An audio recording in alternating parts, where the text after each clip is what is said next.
Friday morning 8:15 வரைக்கும் news தான் பார்த்துட்டு இருந்தோம். ஸ்கூல் லீவ் விடுவாங்கன்னு. கடைசி வரைக்கும் விடவே இல்லை. சரி ஸ்கூல் சைடில் இருந்தாச்சும் கேஜி பசங்களுக்கு மட்டும் லீவ் விடுவாங்கன்னு பார்த்தோம். அதுவும் இல்லை.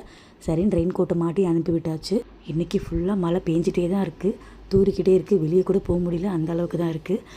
இப்படியே இருந்தால் எப்படி ஊருக்கு கிளம்பி போவோன்னு தெரியல. சாட்டர்டே ஒரு ஆஃப்டர்நூன் போல் கிளம்பலாம் அப்படின்னு சொல்லி பிளான் பண்ணியிருக்கோம். எப்படி போக போகிறோன்னு தெரில. பயங்கரமான டிராஃபிக்காக வேறு இருக்கும். அம்மா இந்த வாட்டி ஊருக்கு வரல அப்படின்னு சொல்லிட்டாங்க. தம்பி வீட்டில் எடுத்துகிட்டு போய் விட சொன்னாங்க. நாளைக்கு அப்படியே அவங்கள விட்டுட்டு திரும்ப ஊருக்கு கிளம்பி போகணும்.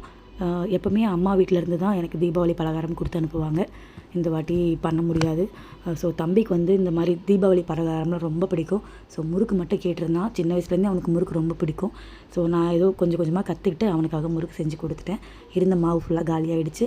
ஊருக்கு போய் திரும்பவும் மாவு அரைச்சி அதிரசம் முறுக்கெல்லாம் சுடணும். தப்பாக நினச்சிக்காதீங்க. வீடியோ பிடிச்சிருந்தா கண்டிப்பாக சப்ஸ்கிரைப் பண்ணி சப்போர்ட் பண்ணுங்கள். தேங்க்யூ.